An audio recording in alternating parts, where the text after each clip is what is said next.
It's a Big Ten matchup. Nebraska at Indiana. Indiana is undefeated. Don't look now.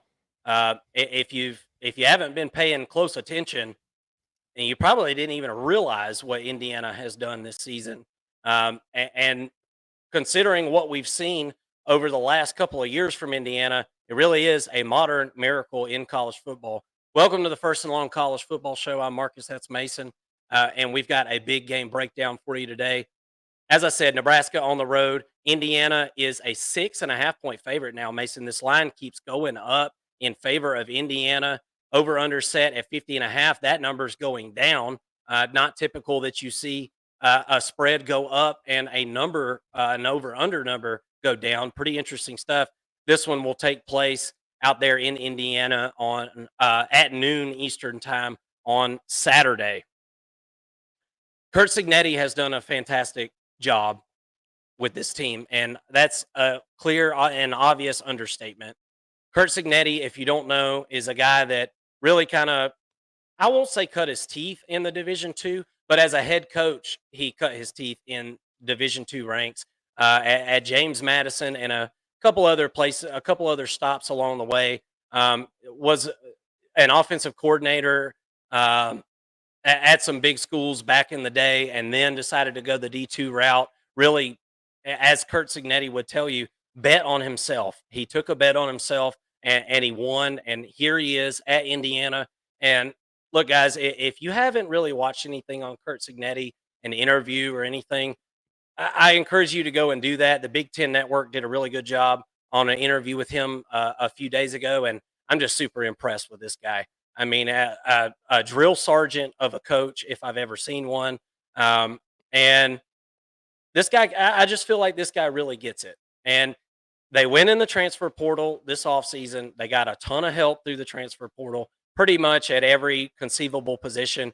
They got around, it was between 20 and 25 guys from the transfer portal this past offseason. Lots of those guys are starting, and including the quarterback, Curtis Rourke.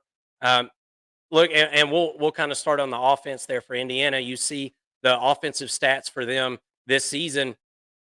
And look, if you look at what Indiana has done this season, there's no game that you can point to and say, wow, I can't believe Indiana beat so and so. You know, you don't necessarily say that. There's not like a, I guess this game would kind of be one of those games that Yeah. you could point to and say Indiana, theoretically, if they did beat Nebraska, they beat Nebraska, and that would be a win that you could point to. But there hasn't really been one of those this season. But with that being said, all you can do is play the schedule and the hand that you're dealt. And that's what Indiana's done. And they've smashed everyone. I mean, and they don't just beat you by a couple touchdowns. They'll beat you by 3 or 4 if they can do it. Averaging 47.5 points per game this season. That's second in the country. And it's not like they've played all FCS teams or something like that, guys. This is a team in the Big Ten. So they've played UCLA and beat UCLA really, really handedly. Look, it's a really impressive unit as far as the offense overall. I really like Justice Ellison. He's a transfer over from Wake. He's the running back there that's gotten the bulk of the carries and yards this season. Elijah Surratt at wide receiver. Zach Horton, I think, is one of the, and Indiana fans have kind of agreed. We did an early preview on this game earlier this week, and we had mentioned Zach Horton, and Indiana fans said, yes, absolutely. This guy, it's really hard to put into a stat column or a stat sheet what this guy does for the offense. He's one of those unsung heroes along the offensive line, and really kind of the straw that stirs the drink, I think, there on the offensive line. And, of course, can go out and catch a pass as well. I think he's the 4th or 5th leading receiver for the team, something like that. And he followed his head coach over from JMU last season. Again, I encourage you to go look at what Curt Cignetti has done everywhere he's been. He's turned programs around nearly immediately everywhere he's been. And really, he reminds me of Kalen DeBoer in that sense. Kalen DeBoer kind of has done the same thing, an amazing record as a college football coach. And this Curt Cignetti guy, I think is really kind of similar in that sense where it doesn't take him long to gut a locker room out, get the attitude in there that he needs, and instill a culture that is winning. He said in his interview, when I stepped onto campus here at Indiana, I said we were going to win, and I could tell that nobody took me seriously. Whenever he met at Lucas Oil Stadium for Big Ten Media Days, he told the reporters right there, it's great that I found this building because this is where we're going to play in December. And they all laughed. He said, and I'll never forget them laughing. And he's dead serious. Um, I really like this guy. He talks the talk. From everything I've seen, it seems like he walks the walk.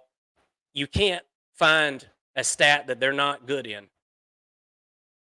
Nebraska, on the other hand, Nebraska still has some issues on offense, Mason. And they are not nearly as severe as what they were last year. And I know that Nebraska faithful is very thankful for that. This offense is certainly better. Still got some issues on the offensive line. Still struggle to run the football in certain situations.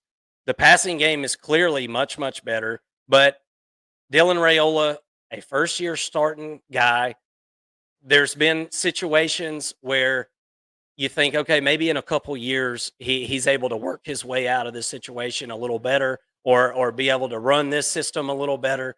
You see some of the offensive stats there, pretty underwhelming for the most part, but it beats what Nebraska had going on last season, where it was just a comedy of errors all season. The quarterbacks last year for Nebraska had more interceptions than they did touchdowns. That is a recipe to not go to a bowl game, which Nebraska hasn't been able to do for a long time. Won 5 games last year, got stuck at 5, right? Heartbreaker. I think the Nebraska offense is better, but still got some serious cracks in the foundation. Anytime you're not able to run the football, you're going to get behind the chains. When you get behind the chains with a first-year quarterback, you're asking for inconsistent drives. They're 45th in the country in third down conversion percentage. And I think a lot of that has to do with the fact that there's an inability to run the football consistently. And that's a common trend. Georgia's not great on third down. You know why? Because they don't run the ball. They don't run the ball that well. It's all or nothing, and that's kind of what it seems like for Nebraska. At certain times, it's either a pop play or it's a drive that maybe you get a first down or two and then it stalls. Defensively for Nebraska, they just keep on keeping on. It's another really good defense for Nebraska this season. Have they been tested like they're going to be tested as the year goes on? No. Nebraska's got Ohio State coming up. Now, I can't remember what week that is. Maybe one of y'all in the comment section, if you're watching live as this is being recorded, maybe you can let me know. I can't remember who Nebraska's got next week. But it would be interesting if it was Ohio State. I know that game's coming up.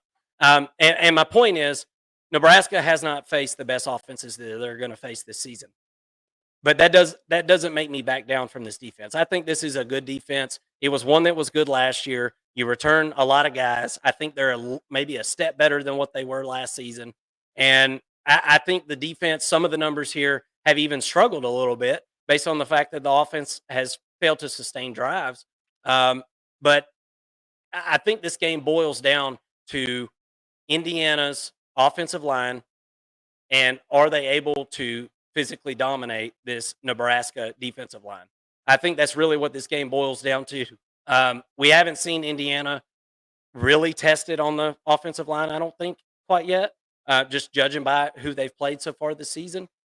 And there hasn't been any reason to think that they're not really good. But anytime you've got an offensive line that's a mosh posh of transfer portal players and things like that, and then going against what I think is a super physical Nebraska defensive line, 18th in the country, tackles for loss. They've got 42 of them. 7th in the country in sacks gained. They got 20 of them. Indiana's been good at protecting their quarterback. I'm interested to see how they perform with a step up in competition against Nebraska this weekend. Vegas is really liking them. Mason, what do you think about this football game? Well, I think it's going to be I think it's going to be a really good game. I think it's going to be a lot closer than Vegas is saying at 6.5 points, leaning towards Indiana. I do think that Indiana probably wins the football game, but there's paths to victory for Nebraska. When I look at this team for Nebraska, and now I went back and rewatched their last game against Rutgers, and we saw the run defense for Nebraska struggle a little bit at first, which was a little bit surprising, a little bit alarming. I think that they did make some good adjustments later in the game, but Monungai was really just making plays. I mean, it wasn't so much that the play calling was that bad or anything like that, but he was dancing and making some plays. Really gave Nebraska all that they could handle. When Nebraska had to pass the ball, though, that's when they got into trouble. Threw a couple of picks in that game. Now, Indiana can pass the ball. That's not going to be a problem for them. So I'm wondering, if Indiana does struggle a little bit to run the football, do they switch the passing game and extend drives that way? But on top of a slight run defense issue, I think for Nebraska against Rutgers, they also had some special teams issues. They had two blocked punts in that game. That has got to be fixed. They were. I think it was even back-to-back punts that were blocked, but nonetheless, two block punts in that game. So what do? They decide to go for a fake punt and they hit on it. Well, you're obviously not going to hit on that. 2 games in a row, or I mean, I guess you could, but you can't rely on that, obviously. So you got to fix some of the special teams issues. And then Dylan Raiola. Look, I think that Dylan Raiola is going to be one of the best quarterbacks in a year or two. He's not quite there yet. It feels like he has kind of come back to earth as and looks more like a freshman quarterback. I've seen him hold the ball a lot longer than he needs to. I've seen him miss reads, and just not pull the trigger in some cases, probably trying to protect the football. And so his decision making's got to be a little bit better in this football game. But we know he can pass the football. We've just seen some chinks in the armor that make me a little bit apprehensive right now for him as a quarterback. I think he gets better, and I think that this is going to be a good learning lesson for him. But we saw the Nebraska offense look really good early in the season. I mean, even in the Illinois game where they end up losing the football game, I thought that the offense looked pretty darn good. And I think if they can get back to that style of offense where they're hitting some big plays down the field, Nair gets involved in the passing game, and then develop the identity on in the running game, whether you're going to I think it's Johnson or Dowdle, whoever it is, somebody's got to emerge in that unit, and I haven't seen that happen yet. I definitely thought that Nebraska would be able to run the football better than they have so far, putting a little bit too much pressure, I think, on the freshman quarterback. But if they're able to do that, hit some chunk plays, I think that there is a path to victory for Nebraska. Indiana has been just a surprise team for everybody in college football. Anybody who's paying attention, they have been a surprise team. Now, I'm not going to fault you if you haven't watched an Indiana game through and through. They haven't played anybody to really warrant their attention. But at this point, I mean, everybody's going to be watching this game. They do have the college football public's attention in this game, and I'm kind of hoping that they don't disappoint. I think it's a feel good story for Indiana. Not necessarily rooting for them to win or anything like that. I think that they need to show what they've shown all season long.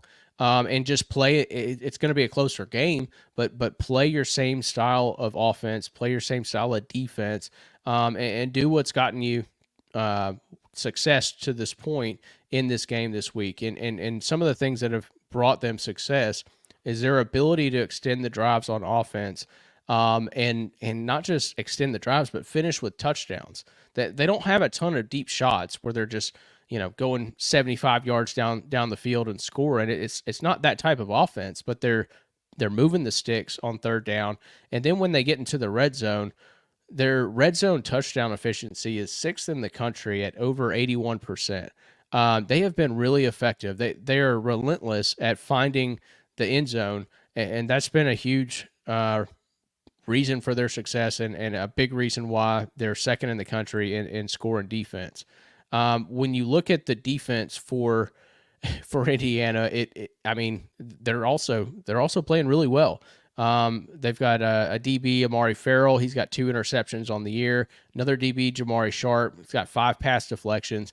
They do have to clean some stuff up. I did see Northwestern pushing the ball a little bit against them in their last game, but I think it's a pretty solid unit on the back end of the defense. And then on the defensive line, Mikhail Kamara is sort of the front runner there on the defensive line. He's got 5 sacks already on the year, 7.5 tackles for a loss, and then complimenting him is James Carpenter with 3 sacks, and then they got a linebacker flying around the football. He's got 55 tackles. That's Aiden Fisher. So a lot of weapons on both sides of the football, a lot of playmakers on both sides of the football. This is certainly going to be their toughest task on both sides. As good as their defense is, I think that Nebraska's offense is also going to be probably the best that Indiana has faced so far this season. I feel like playmakers wise, matchups wise, it's going to be a really tough environment and tough matchup for Indiana. But I really like Curtis Rourke, and I trust Curtis Rourke. He's averaging 292 yards per game. That's 11th in the country at 73.8% completion. Only 2 picks on the year with 14 touchdowns. The guy's legit. I really like what I've seen from him so far this year. I'm anxious to see if they can continue the success against better play. The better part of their schedule is coming up. But it's tough to pick against Kurt Cignetti in this team right now. I mean, just with everything that they've put on film, they have been very successful in what they've been given. Very similar to Texas. I mean, when you look at Texas's schedule, haven't really played anybody. Now, Indiana hasn't played a Michigan or a team like that, but at the same time, I think it's really similar that we have a lot of unknowns about Indiana. But what we do know is that they are a good team, and I feel more confident in Indiana in picking Indiana in this game than I do with Nebraska at this point. So give me Indiana. I think it's closer than the experts say. I think that they win by 3. I guess for a score prediction, I would say, given Nebraska's defense, I would say probably 21-24 Indiana in this football game. I think that they're just a little bit too physical for Nebraska, which is odd to say.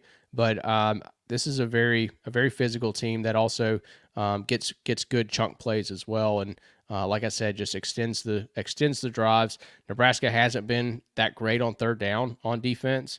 And I think that could hamper in this football game. So give me the Hoosiers in this one. I think it's going to be a really fun matchup, and I think it's one everybody should tune into because Indiana is a really good story right now in college football.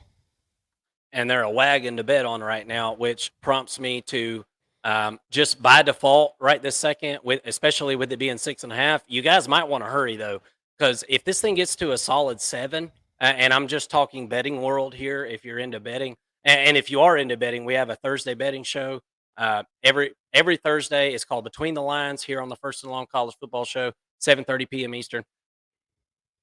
6.5 points is a good spot to bet, obviously, right? Because a team winning by 7 is an outcome that happens a lot.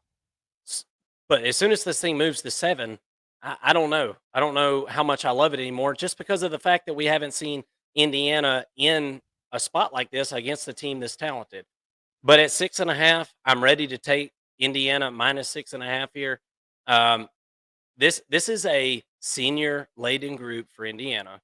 All these guys, lots of them that came in the transfer portal were like 6-year guys, including the quarterback there, Curtis Rourke, who you may have mentioned, Mason. I was in the comment section commenting back and forth here on the live show.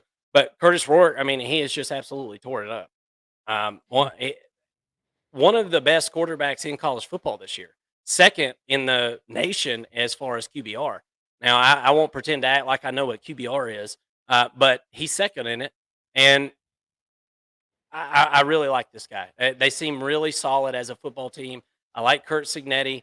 I'm betting on him here. The over under, like I said, is moving down, and I think for good reason. I don't think that there's going to be a bunch of points scored in this football game. I think that Nebraska struggles to move the football with their inept ability to run the football here, and I think that causes Indiana to be able to play really one aspect of that offense and tee off in that aspect. So give me Indiana minus 6.5 here, and we'll keep an eye on the numbers as we go into Thursday for the betting show.